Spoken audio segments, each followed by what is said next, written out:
Coming up, Biden to propose new gun regulations, the New York Attorney General asked to hold Trump in contempt, and a lot of sports highlights. All this and more starting now on PS News.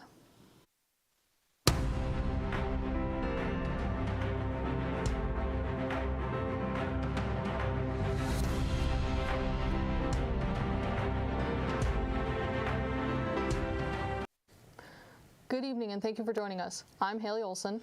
And I'm Jason Lynch. Let's take a look at some of the news around the world. Russian troops are gathering in eastern Ukraine, and there is word a railway station has been shelled. So far, there's been no word of casualties. A senior Ukrainian official says the offensive in the Donbas region has already begun, and Ukrainian civilians are being warned to flee. A regional military governor says a Russian strike destroyed the airport in the city of Dnipro. He said the airport and nearby infrastructure have been demolished, but the rockets keep flying. Today, the White House is focusing on gun control. President Joe Biden has a wish list of reforms for Congress. 3 sources with knowledge of the situation say he's focused on regulations called ghost guns. People can put them together at home from kits so they're hard to trace or regulate. Classifying some of their parts is firearms would change that. As so soon as today's Biden is expected to name his pick for lead the Bureau of Alcohol, Tobacco, Firearms, and Explosives. An official says the nominee is former U.S. Attorney Steve Detcherback. Biden says he is also wanting Congress to mandate background checks for all gun sales, ban assault weapons, and high-capacity magazines, allow gun makers to be found large if their products are used in a crime, and find crime presentation and policing. But Senate Republicans have a history of blocking gun control efforts. Another Biden administration cabinet member has tested positive for COVID-19. Secretary of Agriculture Tom Vilsack joins Attorney General Merrick Garland and Commerce Secretary Gina Raimondo on the list. The White House says Vilsack is not considered a close contact in terms of exposing President Biden to coronavirus. The Secretary of Agriculture recently traveled south of the border to discuss trade policies between the U.S. and Mexico. On Twitter, he wrote that he had been vaccinated and boosted and that his COVID symptoms were mild. Vilsack's positive COVID test is the latest in a significant outbreak on Capitol Hill, which includes House Speaker Nancy Pelosi. As many as 67 people appear to have been infected at the elite Gridiron dinner in Washington on April 2nd. More than 2 years into the pandemic, many restaurants are still struggling to get back on their feet if they weren't shut down already.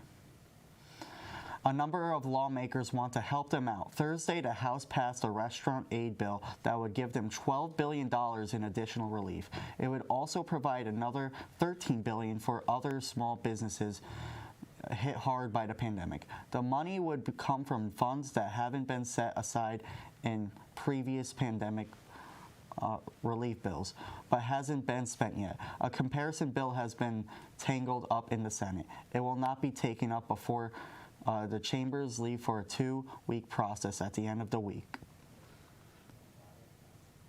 Olympic figure skater Alyssa Liu announces she's hanging up her skates at age 16. Liu has won the U.S. National Championship twice, placed 7th and best among Americans in the 2022 Winter Olympics in Beijing. She announced her retirement on Instagram Saturday, saying she's satisfied with her career, accomplished her goals, and is moving on with her life. She said she plans to spend time with family and study. According to her father, Liu was named in a Justice Department investigation into an apparent Chinese spying scandal. It's unclear if her retirement is related to that incident. Coming up, a look at the weather near you. Stay with us.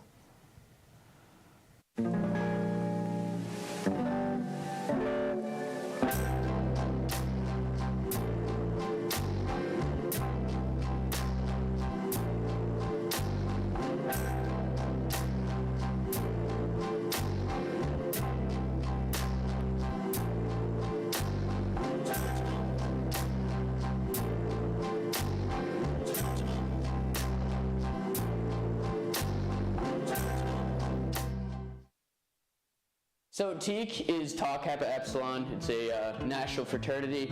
It's one of the biggest in the nation right now. We're about 37 guys. We do our best to serve the community that we are a part of, and we really like to give back. In my opinion, what makes TEAC stand out is just the amount of leadership skills that you will develop as a TEAC. As time progresses, as you go through the rush process, you realize just like how genuine the people are in this organization. Better men for a better world. Rush TEAC. Welcome back. Let's take a look at the weather near you. On Tuesday, we have 62 degrees as the high with some rain showers. Wednesday, still some rain, 55 degrees is your high. Thursday and Friday, some more rain. Make sure to have the umbrellas out for this week. High of 63 on Thursday and a high of 60 on Friday. On Saturday, that sun's finally starting to creep out. 53 will be your high. That's all I got for weather. We'll be right back after the break.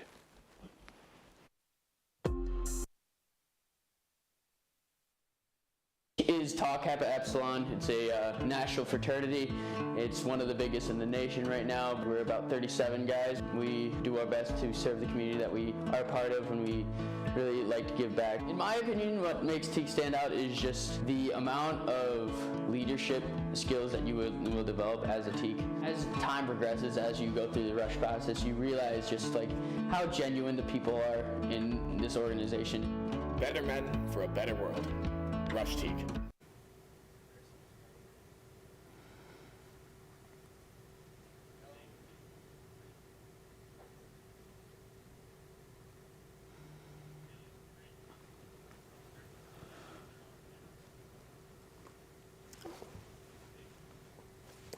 Welcome back. Let's take a look at some news closer to home.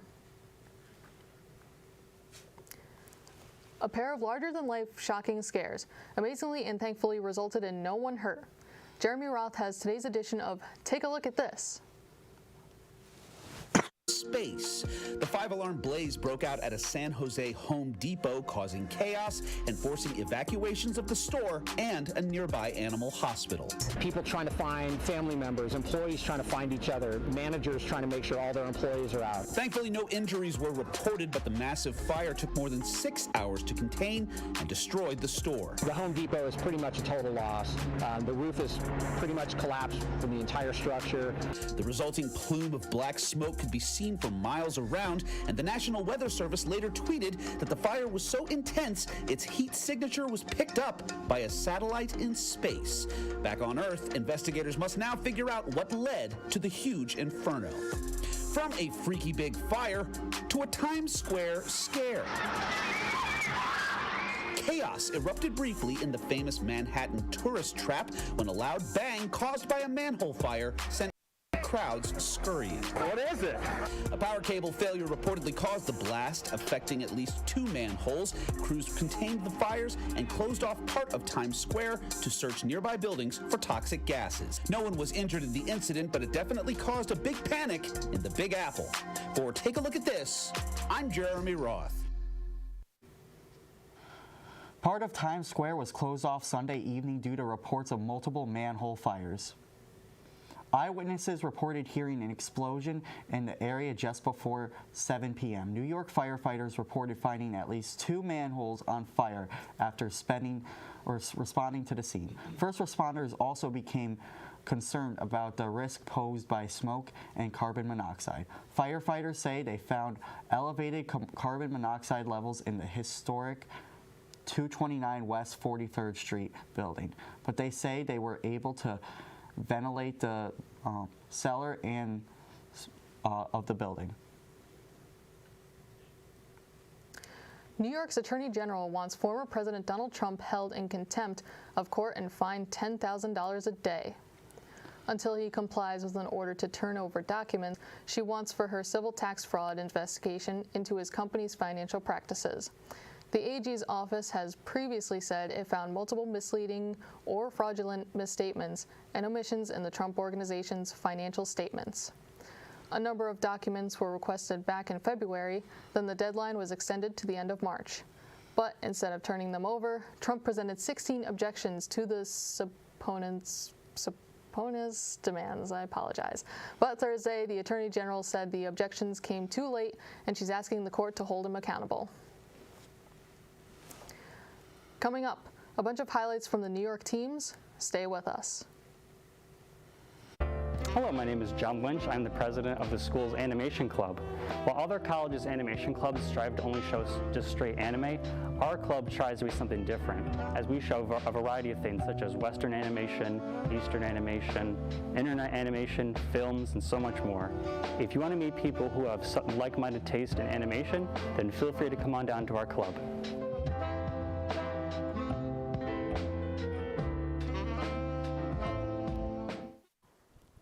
Hey again, I'm Mike Marco. Let's take a look at what's going on in the world of New York sports. The Red Sox traveled to Yankee Stadium to start their season, and let's take a look at the final game in the series that occurred last night. In the top of the first, JD at the dish, 2 runners on. Red Sox have struggled with runners in scoring position to start this season. JD looking to change things here. He rips one to left field. Is it fair? Is it foul? It will fall into fair territory for the RBI double. 1 runner comes in. Other runner is halted at third base. He will come in later on in the inning. Red Sox will take a 2-0 lead in the first inning over the Yanks. Moving on to the bottom of the third, Giancarlo looks to answer JD, and he does with a shot to left field. Trying to get it in time, Verdugo holds it, and the Yankees will get a run on the board to cut that deficit to 2-1.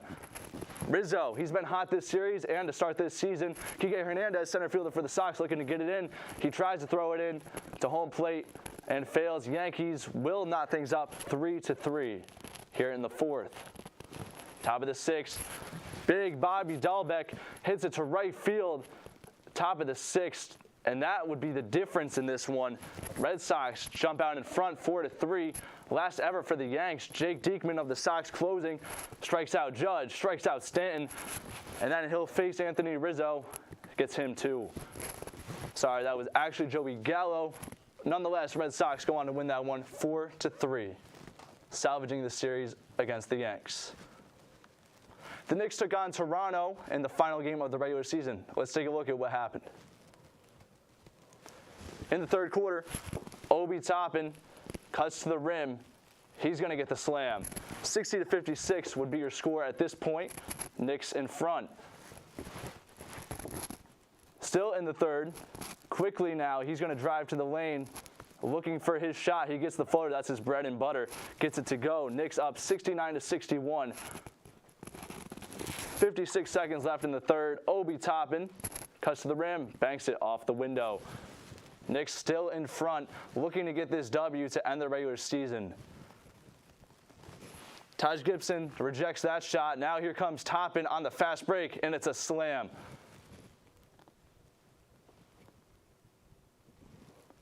In the fourth, quickly has it up top.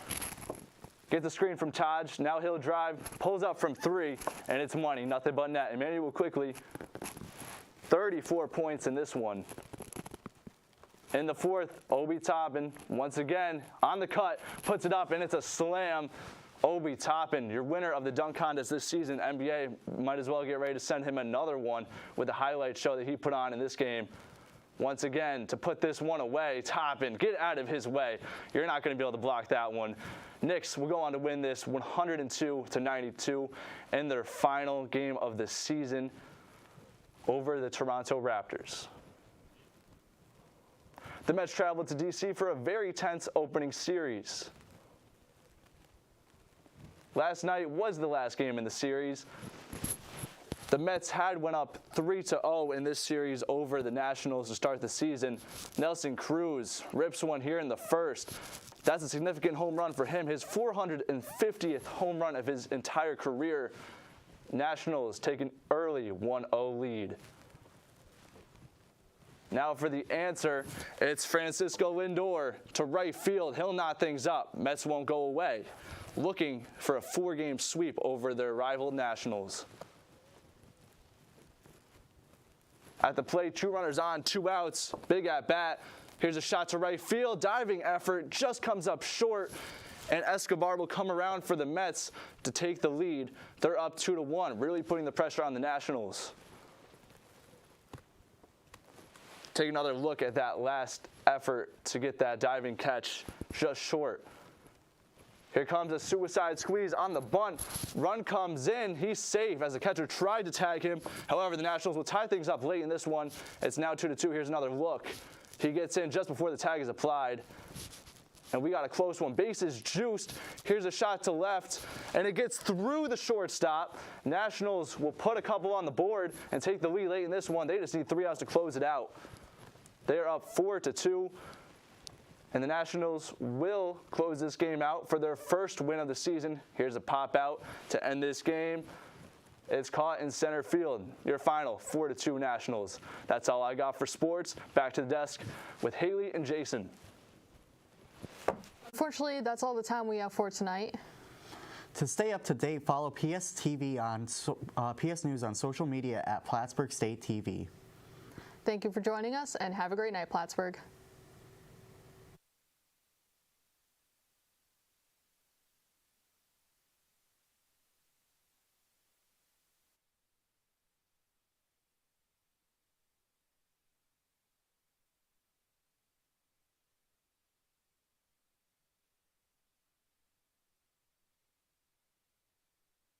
To honor our words with action.